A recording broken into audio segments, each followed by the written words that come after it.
Alright, I'm going to show you how to clean a MacBook monitor.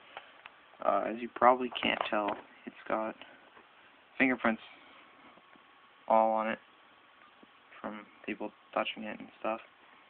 And basically all you need is some of this. It's Purity lens cleaner.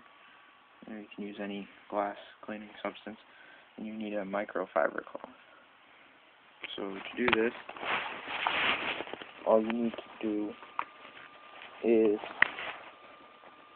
spray a tiny bit on your screen and just wipe the screen down. Don't push too hard because you could end up cracking the screen. And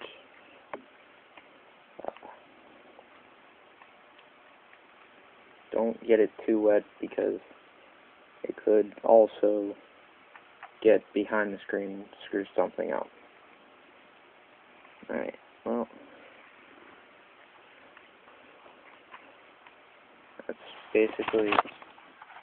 It's extremely shiny now.